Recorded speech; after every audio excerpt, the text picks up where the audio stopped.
For your halftime entertainment, we celebrate the 43-year reign of the speed metal kings, Metallica. With 9 Grammy Awards and 14 nominations, 38 concert tours worldwide, and 11 studio albums that span 4 decades, the Titans of Thrash remain the standard by which all other metal is measured. We begin with a 1984 classic from their second album, For Whom the Bell Tolls, followed by the 1992 tour anthem, Wherever I May Roam. And then, let's turn down the house and light up the stage for the Auburn University Marching Band and their show, Metallica. Wednesday night has arrived once again, and that means it's time for another live edition of Auburn Family Night. This is the show where you, the Auburn family, take center stage. We're going to take your topics, your questions, comments, calls. All that's coming up right now.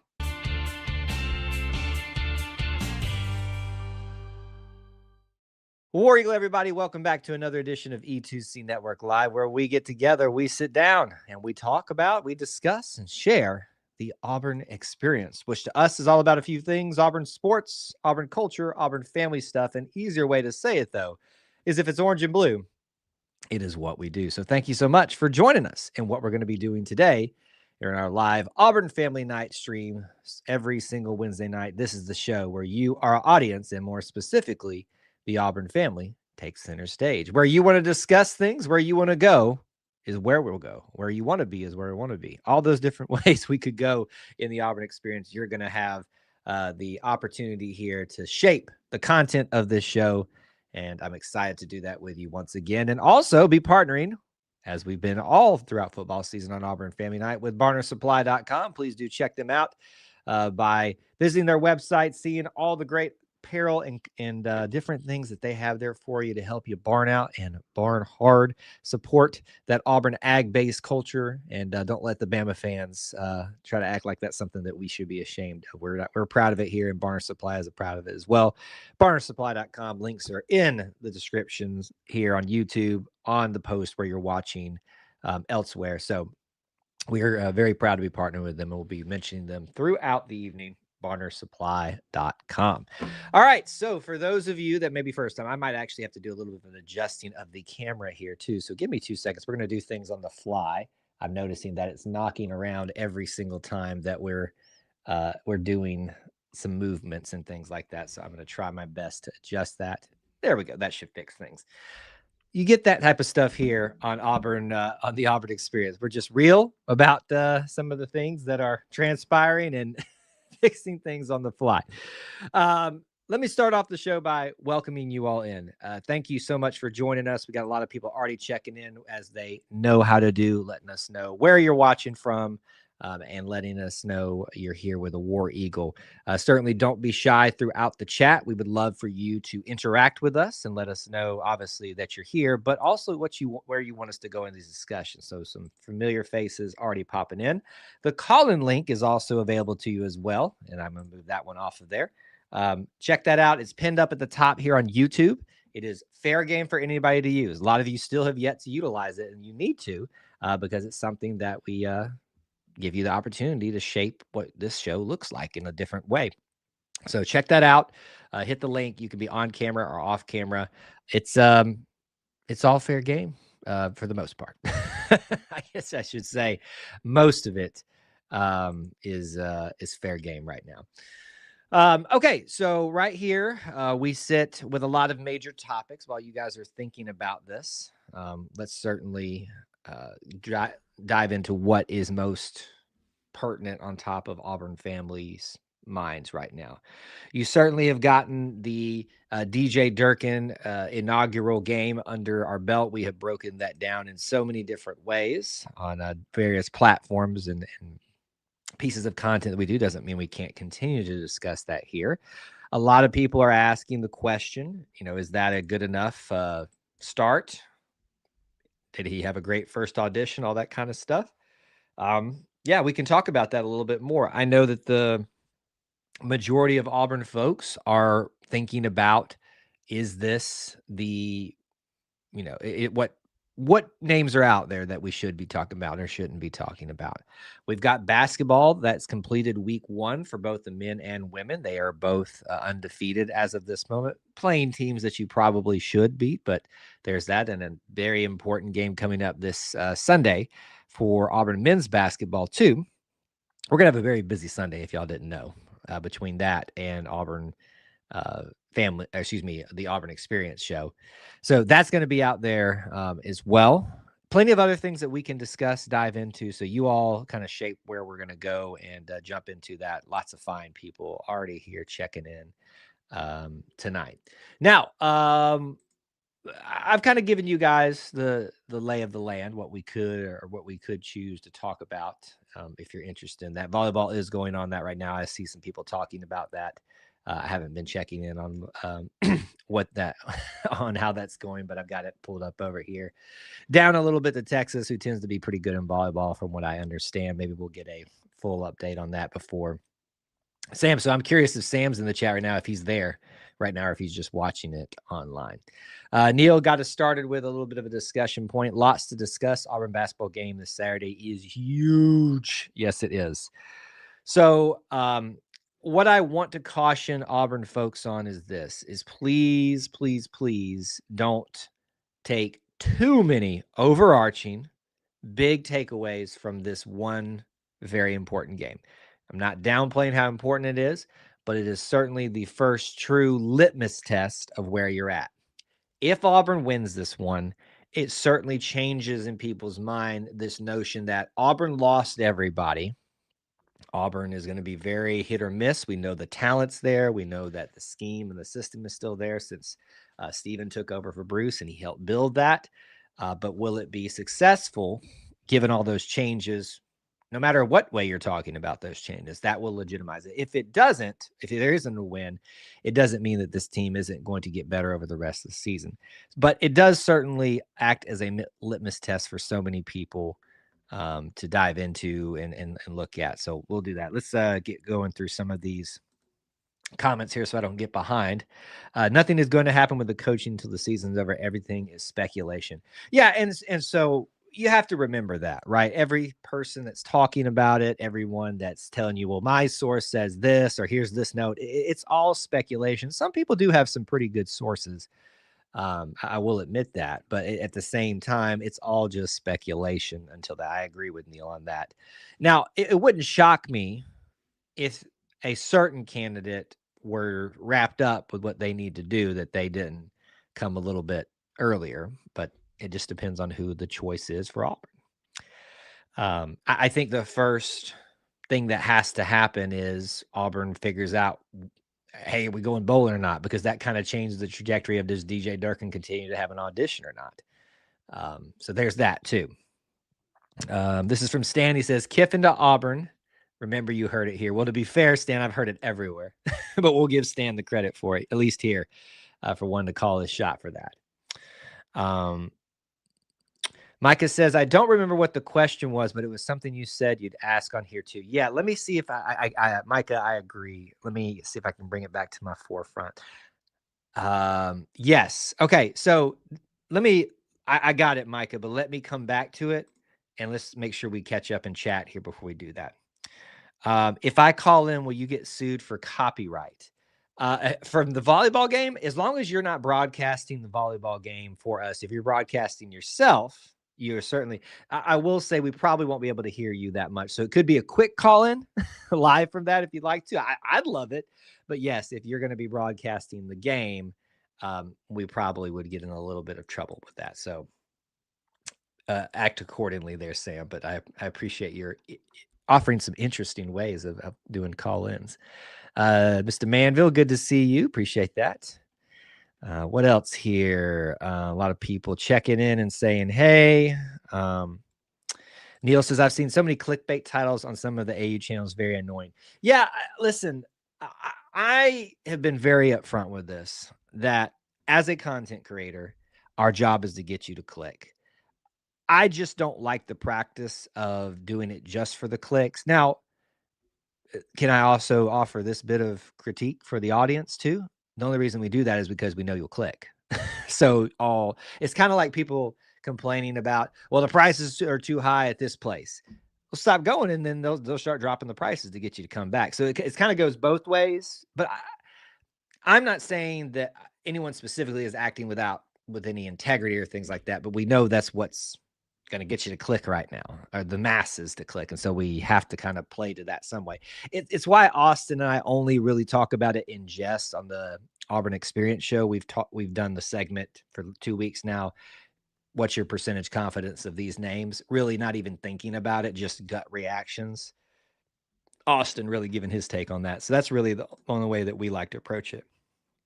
All right, let's keep rolling here, and I'll try to remember, Micah, that we need to come back to you and what you brought up. Durkin being the DC and being the head coach at the same time shows how difficult it is to do both. Gus had to give it up in 2016. We did better. Steve Spurrier is the only coach I've seen be good at it. And it's not a bad point, Unbeaten Lake, but keep in mind, too, different eras of college football, right? Like, I don't know that Steve Spurrier could do that now. There is this notion out there that there's just too much that a head coach has to do and needs to take on more of the CEO role. And thus, who maybe Steve Spurrier still could have been a little bit more successful in that way, but he certainly did that. Keep rolling, Mr. Rhyming Lemon here. Good to see you. Thanks for hanging out. I will try not to clickbait you, Stan. I will do my best. Oh man, people blocking channels. Yeah, it happens a lot. So just know that I fully acknowledge that our job is to get you to click. And I think sometimes I probably do myself and our content a disservice by not doing that a little bit. But I hope you all appreciate why that we approach it the way we do and do the best that we can. Let's see here. Sam giving us live updates on Auburn versus Texas volleyball. We appreciate that very much here.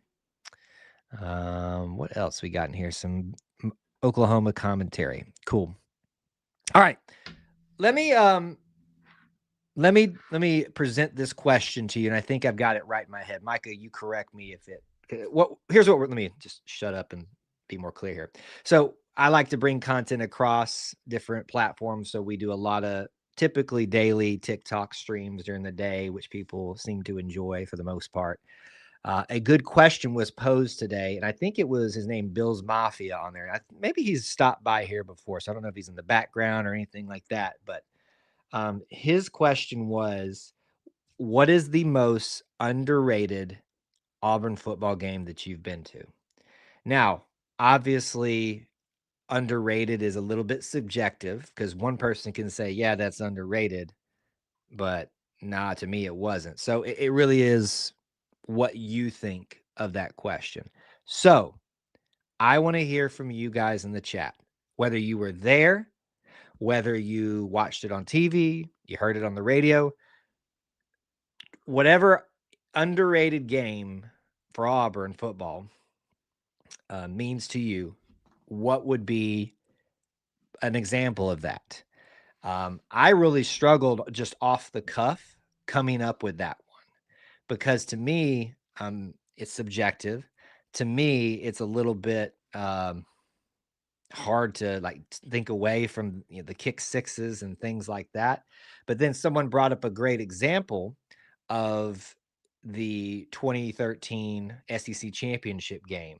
While that's a big game, right? Auburn wins the SEC championship, but against Missouri. But how interesting and intriguing that game was, that's probably a really great example right there. So if you guys have some examples of that, I'd love to hear those. And maybe I can go back to the TikTok people and say, hey, they brought this up. I talked y'all up and said, this audience will come up with some good ones. So if you've got any of those, I want to hear from you most certainly.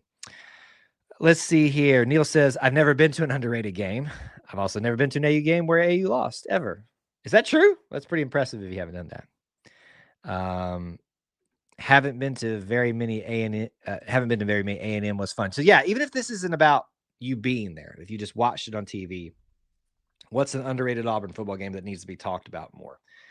A&M does tend to have some very exciting ones these days, especially in the confines of Jordan here.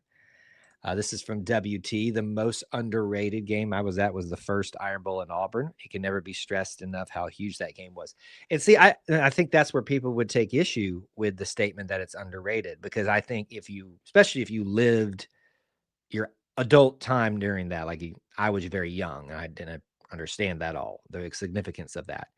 But if you lived during that time as an adult, you understood why that was so significant. So I don't know that that's necessarily for everybody underrated, but maybe for you and others, WT, it could be.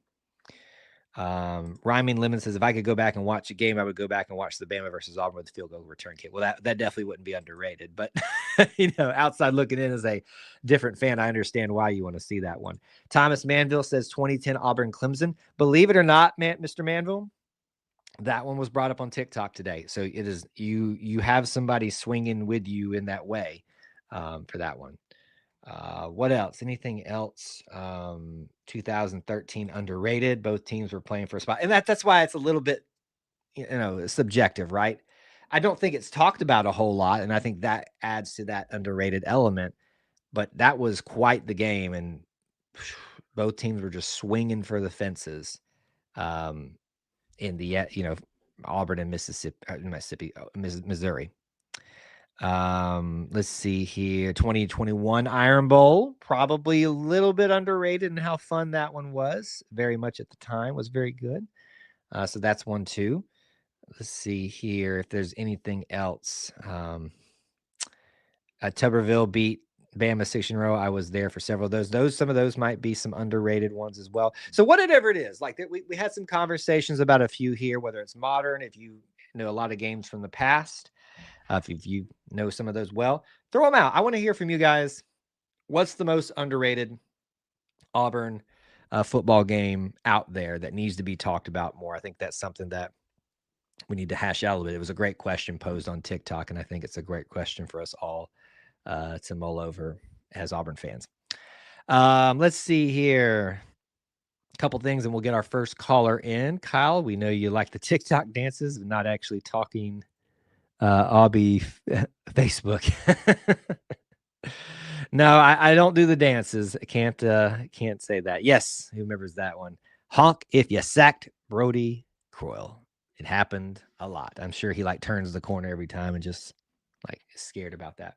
All right, real quick, want to remind you of our friends at barnersupply.com. We are proud to partner with them during Auburn football season. You can get tons of great gear for them. We're going to do what's becoming a tradition now. You see me wearing one of their hats, the Barner script. He's even got an updated one of that. That's $20 right now.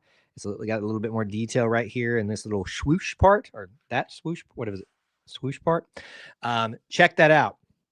$20 sale on that right now while supplies last over, and you can go to it through the link we provided you here. They're great apparel, great hats, great shirts, other things. You even got Velcro patches. Look at that. It worked this week. Bought and paid for, at least our Barner Supply, bought and paid for on Auburn Family Night. There we go. Look at that. It worked this night. I am bought and paid for. Check them out. We're proud to be partners with them on Auburn Family Night during football season.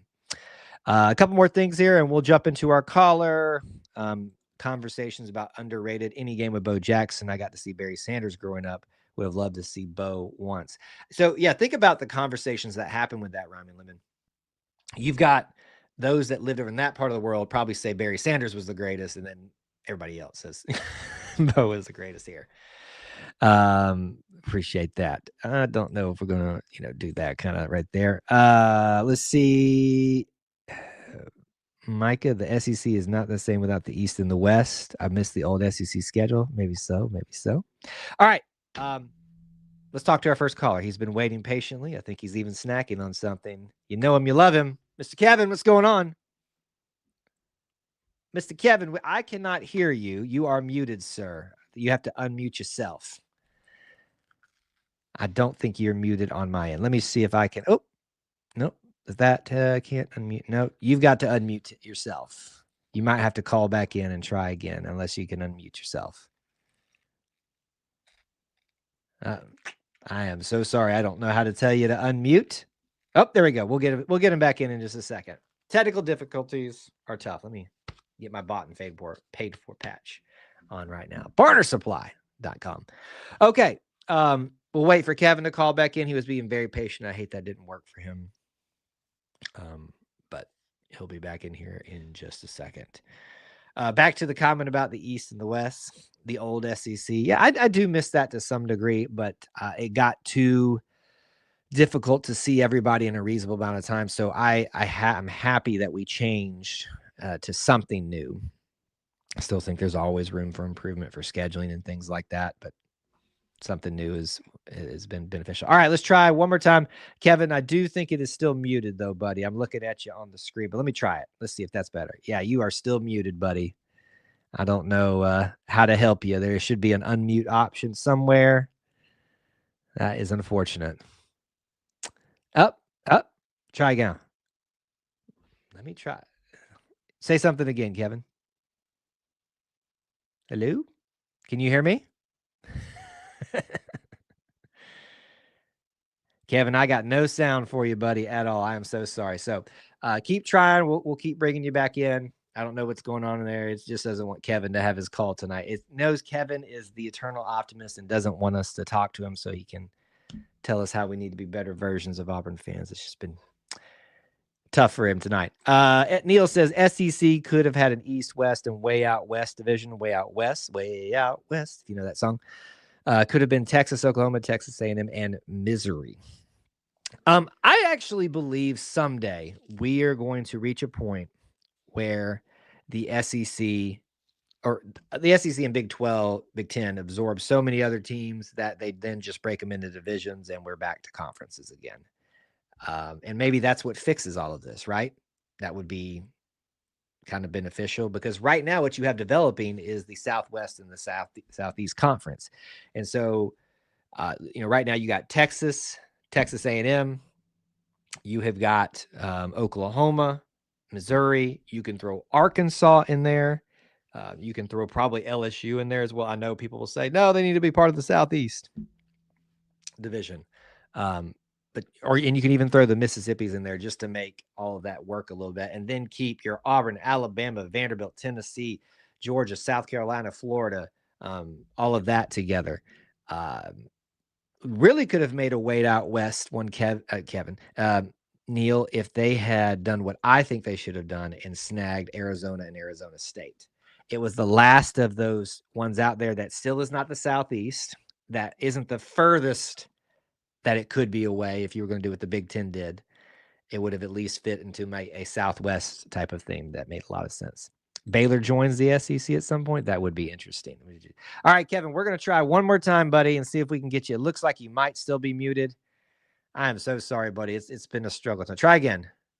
Oh, man, that's so tough. All right, we'll get our next caller in. He's ready to go, it looks like. Mr. Ryman Lemon, what's going on, sir? I'm ready to flip the script on you if you actually have a second. You ready to do what on me? That you cut out. To flip the script on you. Lord help me. All right, go ahead. All right. So we've had a conversation before. I figured I'd give a little back and interview you, even though it's with your fan base a little bit. Sure. I asked a question the other night, and I'm not sure I got quite the answer because you spoke to the fan base that you're used to talking to, but sure. To speak to an outsider, somebody that respects the Auburn Tigers and is coming to appreciate the tradition that comes from you guys. Okay. But in terms of coaching, and I'll give an example of whenever Lincoln Riley left, OU was looking for specific characteristics and quality of character as we brought somebody in. So whenever we went and looked at Brent Venables, it wasn't just about, he's one just genius of a defensive mind, but we were looking for somebody that is loyal to OU, understands OU's culture in the sense of respect and honor and family for that matter. So give me a good couple of examples of what it is that you're hoping the next coach in culture wise brings back to Auburn. So number one for me, and I think this is almost like a tertiary culture thing, but it's more about how the individual views Auburn. And you never know, because they can say they view Auburn a certain way and then just behave differently. But I think Auburn needs, or excuse me, the individual that Auburn brings in needs to see Auburn as a destination and not a stepping stone to something else. Example, I do not think that Lane Kiffin will ever see Auburn as a destination. I think he will always see it as the next step, because that's what Lane has shown, right? Like he if there's a bigger target out there, he'll at least entertain it and kind of scare you. Ole Miss has been living on the edge forever, whether he's going to come or not. So, and maybe I'm wrong. Maybe I've got Lane pegged wrong on that, but that's the impression that I get, that Lane would not see Auburn as a destination, more so a stopping point to the destination. So that'd be number one. Maybe somewhat involved in that is someone who knows, has experience, um, seems to understand, and usually experiencing it is how you understand it, what Auburn is about. And so we try to define it. It's part of the reason I do what I do, is trying to talk about it, define it as this experience. I think that Auburn is best in the hands of people that love it, know it, or at least understand it to some degree. And I guess that is a little bit difficult to define. Culture wise, for the team, I'm under the feeling right now that we have tried a offensive minded guy for a while. And I know that's more talking about X's and O's, but I think there is a certain culture that comes a lot with some of these defensive minded coaches that is beneficial. So it kind of intrigues. I'm not saying that a defensive minded coach is the answer. It just intrigues me more for what Auburn may need to do in terms of something different. So that's three things right there. Look, if we want to go even deeper into the culture aspect of it, I'm a Christian. Auburn is by and large a very, Southern Christian, populace and stuff. I think it's important to me. I know it's not important to everybody else, even in the Auburn fan base. I mean, you get that in Hugh, at least in what he professes. And certainly he's had his past and history, stuff like that. Brian Harsin, I don't know, but there was speculation. Gus was very much that. I think for me, that's more of a personal thing than what Auburn has to have. But I think the Pat Dye is probably the one that everybody looks to try to recreate in terms of that. They call it being hard nosed, a loyal person, someone that just had that grandpa type feel when you talk to him about like not like a sweet guy, but literally just I don't know. My pawpaw was the best example of that. Like, you knew your pawpaw wouldn't hurt a fly, but also knew that he could hurt a fly if he wanted to. Having that type of um, Theodore Roosevelt, speak softly and carry a big stick type of mentality. Is that those are some things that kind firm of but fair. Yeah, firm but fair. I think firm is definitely something that Auburn fans really connect with. Um, and I guess no one really fits that to me as well as some of the old ones do, but that's does that answer your question somewhat? It gets me in the same ballpark, because or in an understanding ballpark. You Yeah. take my Homer aspect. Hide Yeah, hide that. hide the wonderful, because I always keep it over the heart. Right, hide the OU. You talk about a culture based kind of Yeah. hire. Mike Elko is a very good example of that. Yeah. He understood the Texas A&M culture, and whenever he came back, he understood exactly what he was walking into, not just how to recruit the area. And you do want to get a coach that knows how to handle the area, right? Lock your home state down if you can, and then turn around and build on the culture that you're how to say it properly. Not so much trying to build, but trying to reinforce, because the university actually built the culture. You're just trying to build upon the foundation that Yeah. they built. Yeah. Fair. I like that. Here's a phrase from Neil: being a general would be a great characteristic, someone that can command the team with confidence. So I think it's Pat Dye certainly exuded a lot of confidence. I don't know if you've ever seen his maybe you've seen clips, but press conference when he first arrived in 1981, I believe it was 19. Actually, maybe the press conference was 1980. It doesn't matter. Early, he walked in and said, "I'm confident that we can bring this great football tradition back to what it once was. You know, they said all the right things that every coach says, but there was a certain air about him of, you know, this is getting done today, you know, and it kind of spoke in the mentality of when someone asked him. This is a quote that goes around a lot. And when he asked, how long will it take you to beat Alabama? He said 60 minutes. That's it. He just, he's like, that was That's the fair. question. Exactly. He said, are you asking me like asking me to accept the fact that we won't beat them this year? I don't accept that. I accept the fact that we're going to go out there and compete, and all it takes is 60 minutes. We both get to see the football at least one time. So, well, I guess somebody could try to figure out a way to hold on to the ball the whole game. I don't know that it's going to work in this day and age, but you get my point. I think that's a general is probably a good characteristic. I like what Neil said there. Now, the next question that I have from you, because it's very rare that you get somebody that's a very pleasant interview, and so I appreciate you letting me turn the tables on you. Being from outside, we know that Auburn absolutely adores. Notice the finger wagging Alabama. Yeah. If you look at all of the big schools, and they have their main rival that, any day that team loses, an angel gets its wings, but they generally have a second, kind of like a little brother kind of rival.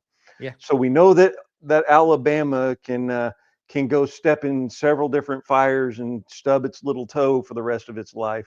Who's the little brother that you pick on from time to time? Well, so they will not agree that they're little brother, but the secondary rival would be Georgia. And I would say this is that Georgia is truly the brother program because of, I call this a lot, they already know what I'm going to say, the connective tissue that exists for Auburn and Georgia. And I'm going to use Pat Dye again. No better example than the dynamic between Pat Dye and Vince Dooley. Pat Dye went to Georgia to play and coached at Auburn. Vince Dooley played at Auburn and went to Georgia and became a legend. Both were legendary coaches. And so the admiration, the respect, the camaraderie those two share, it exists to some degree within Auburn and Georgia. And in the most solemn of moments, like certainly we acknowledge that, but it is pure ferocity, especially these days with Georgia having a little bit of a resurgence. They are certainly, they would not agree with little brother status, but that would be what if you want to get on like the little brother train, you could make a case. It's not a rivalry right now, or really maybe ever, but you could make a case that Clemson is little brother because they only exist because we exist. Our people left off, like finished building Auburn and went to Clemson, and that's why they call it Auburn with a lake. That's the reason they're the Tigers. That's the reason they have similar colors, orange and blue, orange and purple. It's the reason that they use Tiger Rag as one of their little cheers and stuff like that. It's the reason that their architecture is literally the exact same. There's a reason it's called Auburn with a lake. So Georgia is your best example of the secondary rivalry, and it's so important to that it's not a little brother type of thing. They'll say little brother probably right now more than us, but there is underneath all of the angst, there's a brotherhood there, I feel like. Okay, now being new to the SEC, somebody needs to explain to me why all the Tennessee hate. That's more Alabama. So they have, I don't even understand all the issues. I understand it has a lot to do with what Philip Fulmer did or didn't do, supposedly to Alabama, getting them in trouble into probation. We actually do have a lot of shared rivalry of Tennessee. So it probably goes in this order historically, considering all things: Alabama, Georgia, LSU, mainly because of recency, Florida. I would move Florida into the 3 spot, and then Tennessee, because we played each other so much back in the day. So we saw there's so much familiarity there. Tennessee gets not weird hate, but hate from other areas like baseball. They had one of the, at least the way he presented himself, he's gone now, but Tony Vitello, kind of sleazy baseball coaches. They were kind of the whipping boy of Alabama forever because, and a lot of teams, because they went through their decade of irrelevancy, which we've seemed to have moved into, which I called 5 years ago. But outside of that, it's more of an Alabama thing for the hate. I don't think there's a lot of Auburn hate towards Tennessee, other than they consider them a rival. It's not a, oh, well, they're another orange team, so they must die.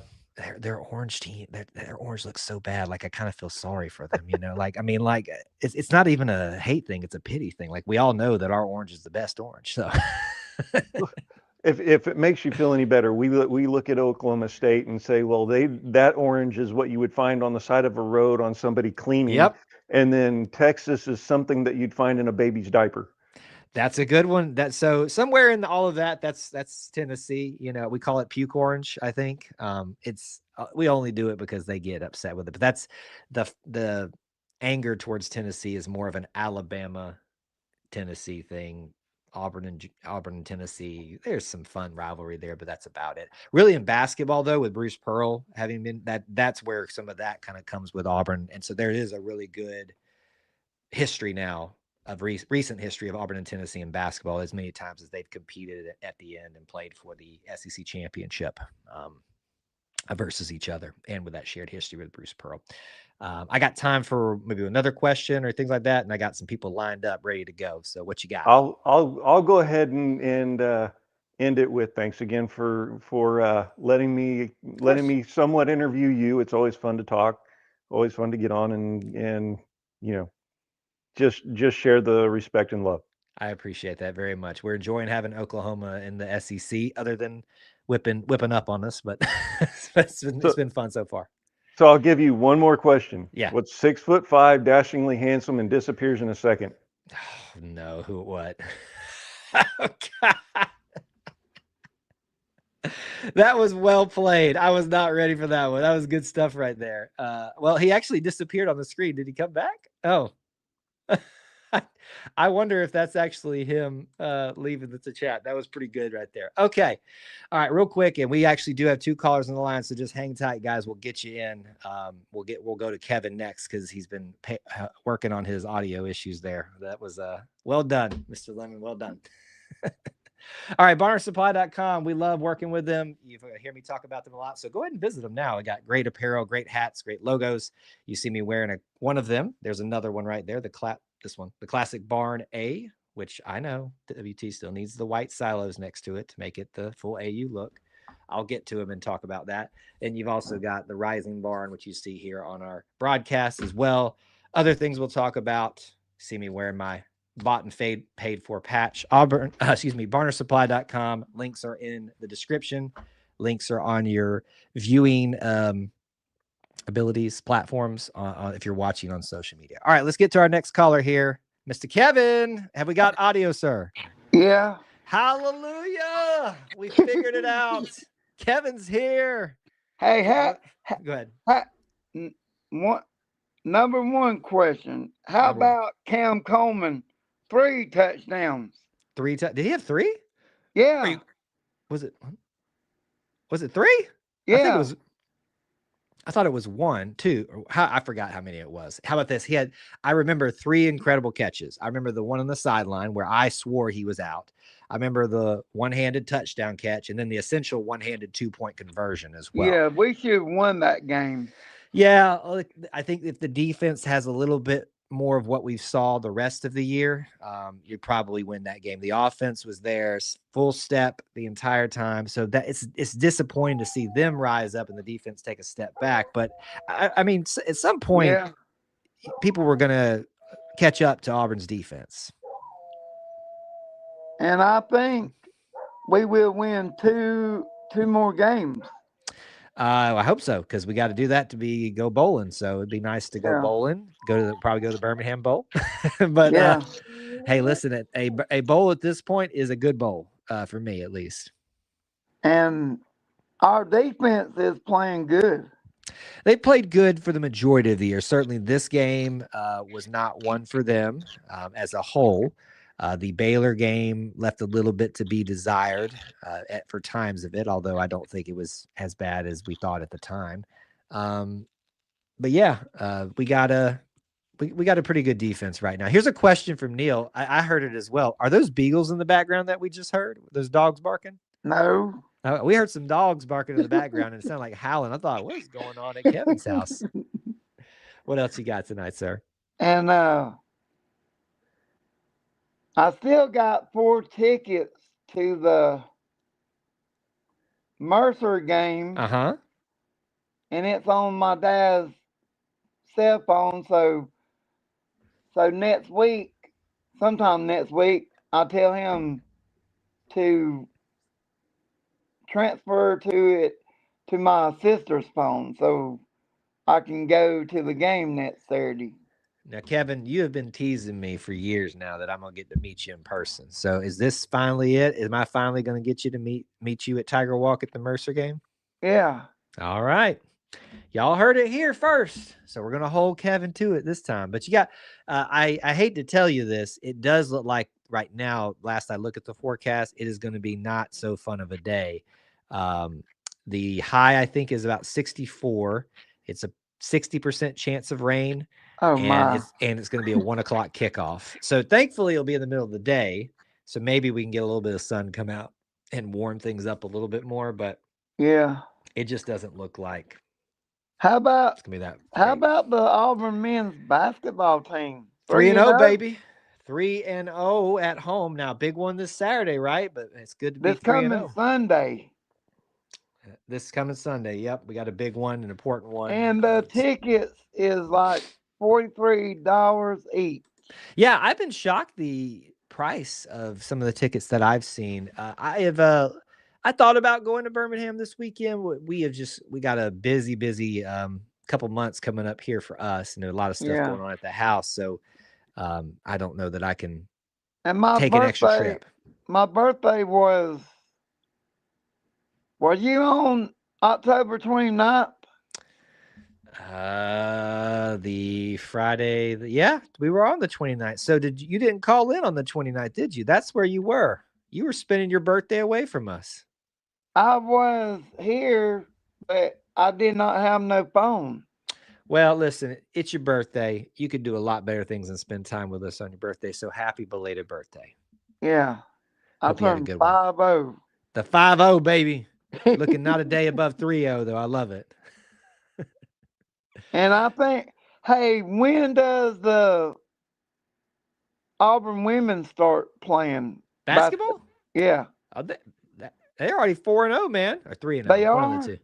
Yeah, listen, they've already gotten go. I think it's 3-0 actually. They have Mississippi Valley. I think some small team. Who's their leading scorer? Is it Jemiah? I haven't looked to see who it was overall yet, but I think I know Marquise Daniels' daughter Sharia. plays there. Yep, she's there. I don't think she's been playing a lot right now. And I'm not exactly familiar why. I don't know if it's an injury thing or just trying to earn more time, but I'm happy that she stuck around in the transition.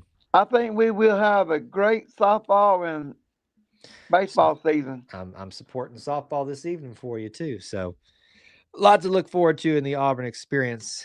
And how's the volleyball team doing? Well, according to Sam, he says he is there live right now. This is the most hyped volleyball game I've ever been to. So as best I can tell, we're in set 4, which means that we got a set win, and Auburn's in the lead currently. So they're making a little bit of a run here. They're playing Texas. So Texas, yes. All my exes live in Texas. All right, Mr. Kevin, predict me this to round us out on our call. Who's going to win the bye week? Auburn. That's what I like to hear, baby. That's what I like to hear. Good to hear from you, buddy. I'm glad we got those audio problems. War Eagle. Bye. All right. One more caller ready to go here lined up. You can go ahead and get in the line as well. So don't hesitate to do that. I want to again remind you of our friends at barnersupply.com. Here I go hawking all the stuff again. Koozies of different sizes, different styles everywhere, not just apparel, merch galore, all kinds of stuff that you can get involved. Did my patch fall?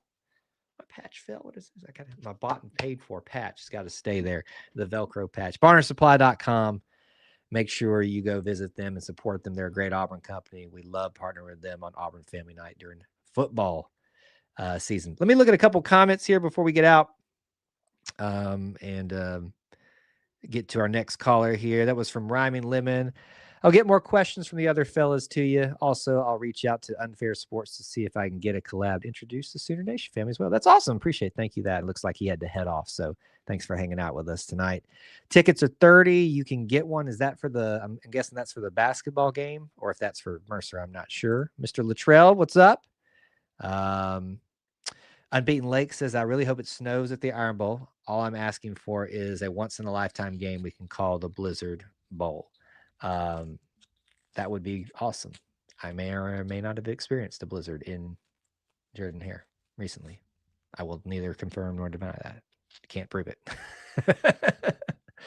All right.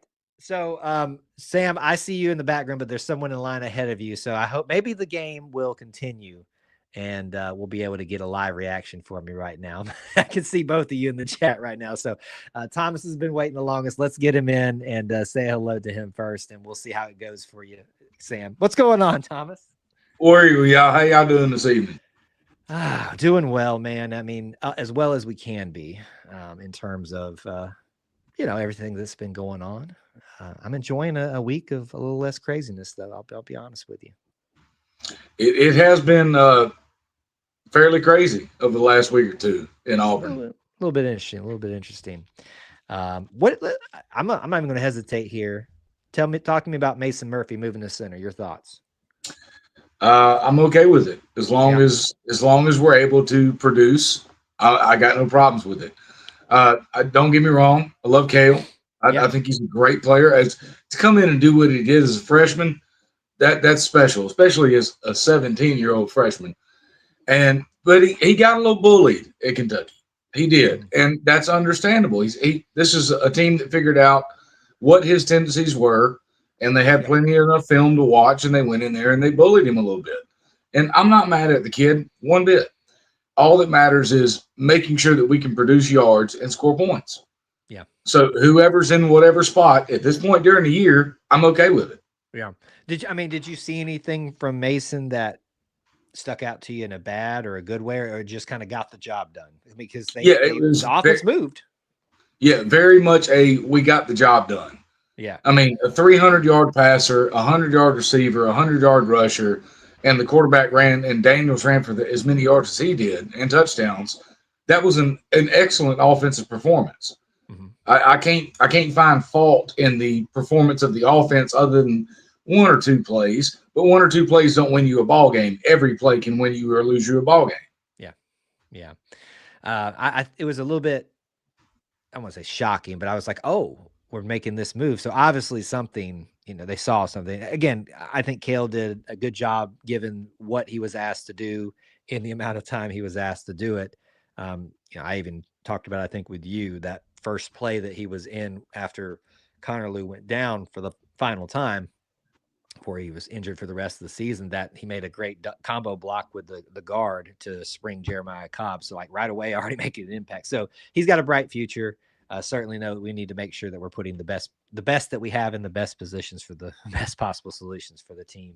And it looks like at least through one game, it worked. We got a little bit of question here. It says Thomas is sending mixed signals, a hoodie and a fan in the window. What's going on in there? A little warm and cold at the same time. I gotta have a breeze, man. I've got to have a breeze. I can't do stagnant air. Like I gotta have some sort of I turned it down to 1. It's not at 3. And then that one's at 1, and that one's at 1, and that one's at 1. They're not all full blast right now. Yeah. But I get you're like in a sunroom right now, essentially, right? Yeah. Kind of. Yeah. So you not a lot of circulation in there. So, exactly. Yeah. We gotta keep things moving. I feel you on that one. All right. What's on your mind? Just I just like to note the growth of the Auburn Tigers between the Kentucky game and the Vanderbilt game. Mm-hmm. I fully believe that Vanderbilt is a much better opponent, and we played a better opponent better than we did a lesser opponent with a whole regime change and a quarterback change at the same time. Yeah. You look at the Kentucky game, it was ugly top to bottom. There were so many missed opportunities. It just did not look good. Yep. And then that doesn't give you hope going into Vanderbilt, now we're at Vanderbilt. Yep. They're a much better team than us right now. They've got weapons, and then we played them really, really close. I mean, when's the last time we saw 2 complete drives in a row by our offense? Maybe Baylor. Yeah, and did we didn't score on the first drive, right? If I'm not remembering, it was, but right after that, it was pretty we were Right. moving the ball I mean, the best game we've had before this point was Arkansas. Yeah. And that was our defense winning the game for us. Mm-hmm. Yeah. And then to be able to see that, and now you look at the Kentucky game and you go, there went our head coach. We made a quarterback change. This looks awful. And look, I poo-pooed on it too. Don't get me wrong. I didn't like it. And then you watch that Vanderbilt game and how much better they were. Mm-hmm. That's a night and day jump. That's huge for us. I don't think it might take us to a bowl game. It might not. But to see this team respond the way that they did after a complete flip over of they pulled a rug out from under you, new people are involved, then you have a terrible game, and then you move into, we just took one of the better teams in the country to the wire, and I hate it went to overtime, but that's when I feel like we lost is when it went to overtime. Yeah, it's kind of but that. We took that team down to the wire. Yeah. No, I feel you. I think as much as this team has overcome and has shown the ability to overcome at times, there's still that like we got to do this again in overtime type of situation. And look, there was a lot to be excited about with Vanderbilt. I think when we all saw it went to overtime, we're like, maybe we can pull this one off, but it feels like Vanderbilt and Pavi are going to be riding a little bit high. Yeah, like you're right here. And it was like we're teetering over the edge. There we go. So still some things that need to be worked out in how we handle last drives and, overtime and things like that. But it's week 1 under Durkin. And so as we stressed, not a lot needs to be, I want to say critique, because you always want to have constructive criticism, but like nothing needs to be taken too seriously as far as hey, Now, although I did see that an interim head coach got fired somewhere this week, and I'm like, dang, that must be really bad that your interim head coach got fired. So Durkin's already doing great. Yeah. Durkin is I think he's doing well in his very short time, and he still has very little time to finish out this year to show what he's about. But I'm happy with the change that we made. Sure. I think it worked. It did work. I think, and it's not about the yards we produced. It's not about the score we produced. All those things are great. I think it's about the unity in the locker room. Yeah.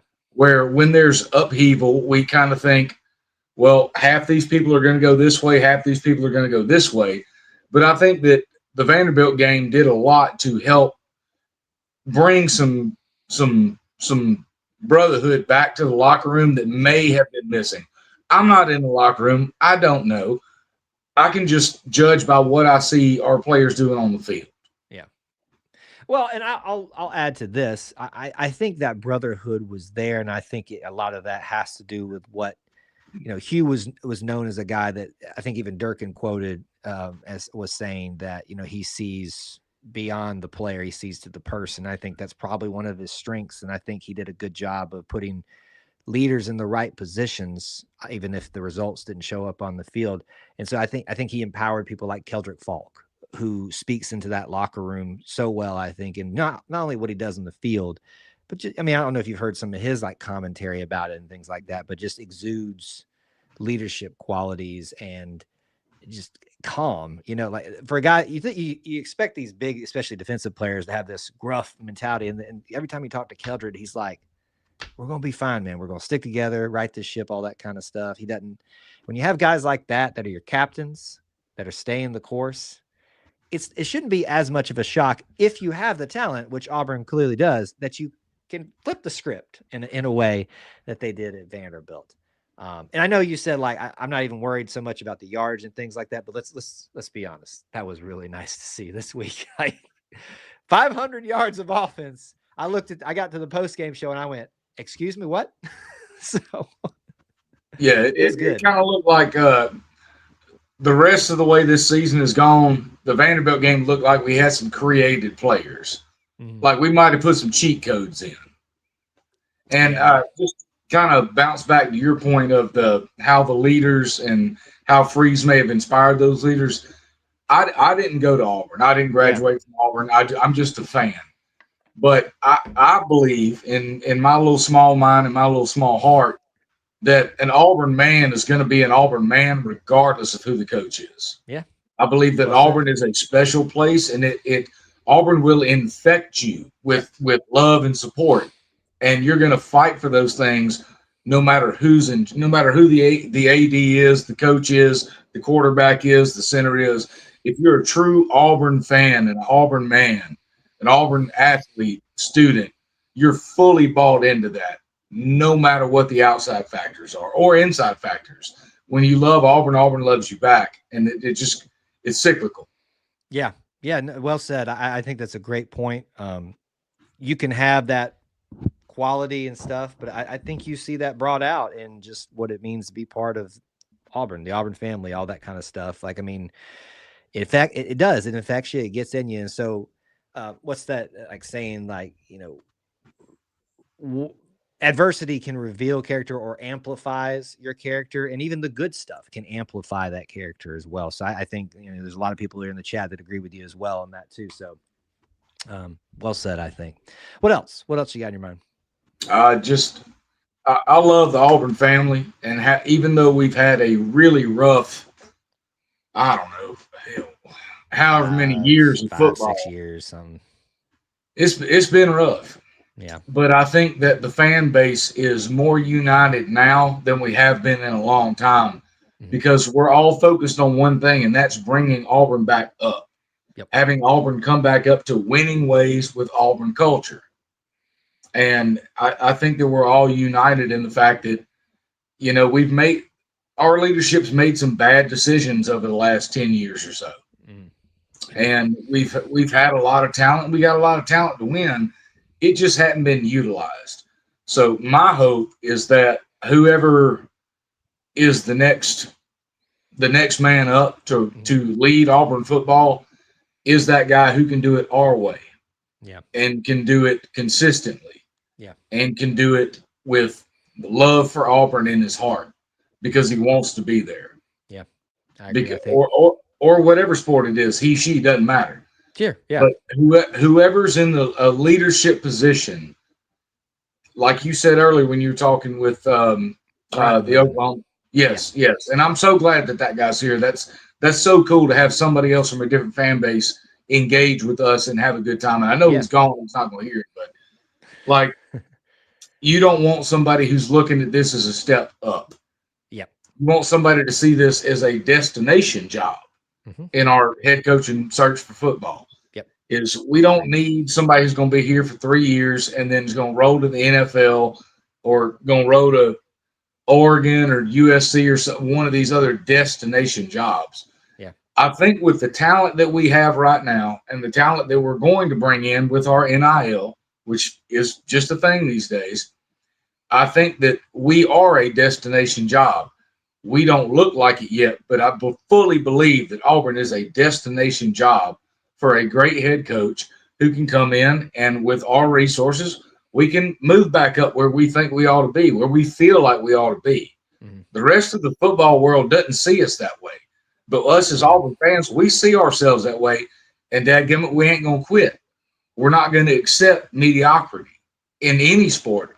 We have so many equestrian awards. We're not accepting mediocrity. It may not be about the rider. It might be about the horse.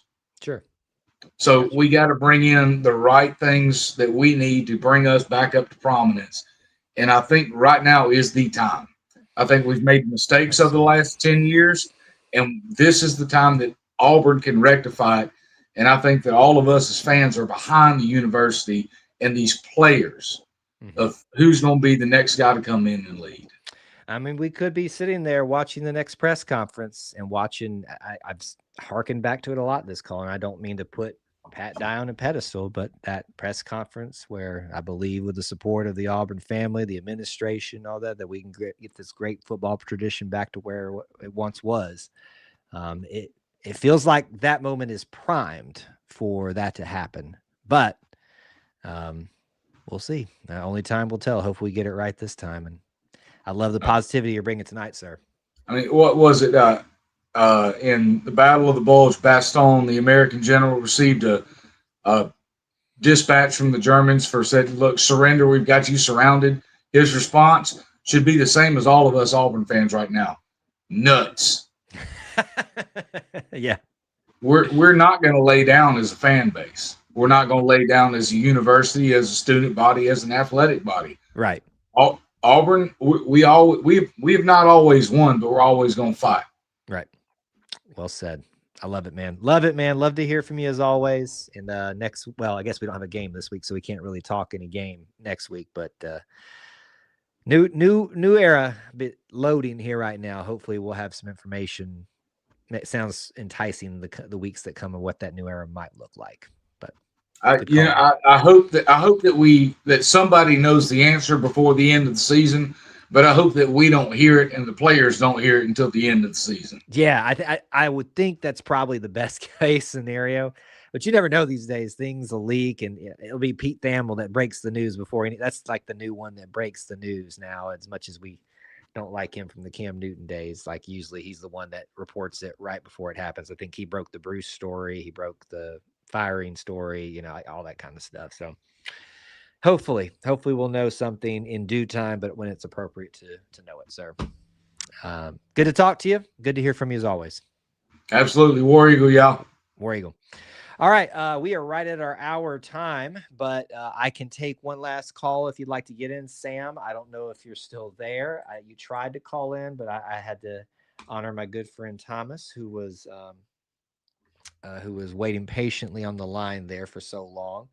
So if you'd like to call back in and try, you are more than welcome to. I will pull down the banner just for formality's sake right now, but a couple other comments and questions that you guys brought up during the calls I'll come back to, but continue to post those in the chat as we round out our time here tonight. Reminders for you. No cue cards ready for you. Obviously, a little bit slower of a week on the content, but what you have to look forward to coming up, our next scheduled live stream will be Sunday afternoon. Auburn versus Houston post-game live stream. I hope y'all are enjoying those. I really, really, really, really enjoy enjoy doing those. So I hope that you guys are as well.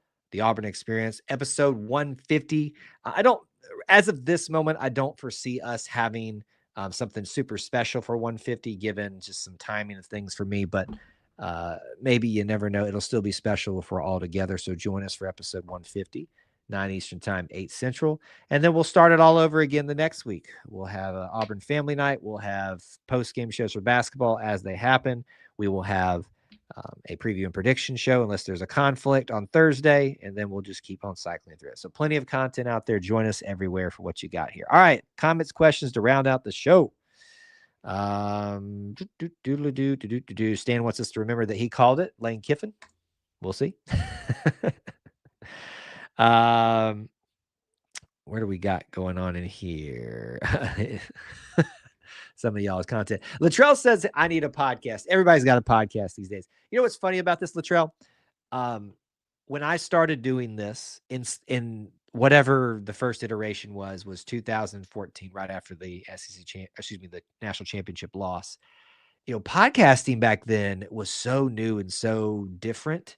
I am so thankful that I got interested enough to try it and have been part of the don't hear me saying this like in an arrogant way, but like just part of the journey of the evolution of what podcasting has been, but also in the Auburn space. Like there was a time where there was like a group of us that were the only ones that were doing it.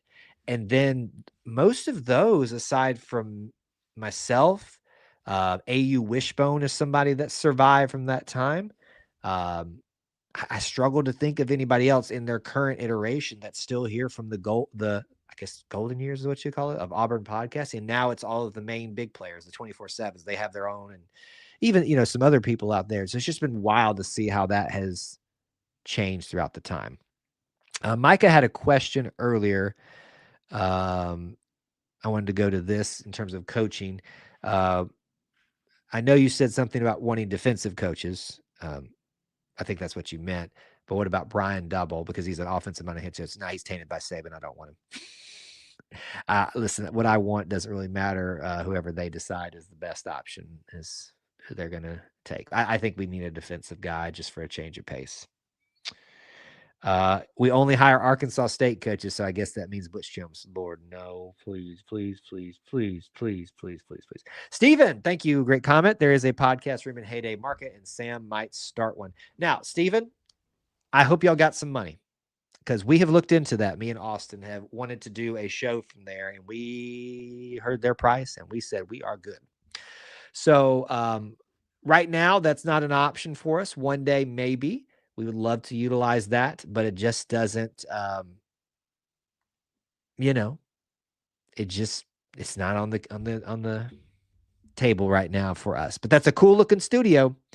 That's a very cool looking studio. We have thought about it. We've talked about it, and we have looked into it, and it is just not possible for us right now. For others, it might be, but not for our little humble content network here. Now, yeah, so that's there you go. It says, never mind, they're running off of Christmas and birthday money.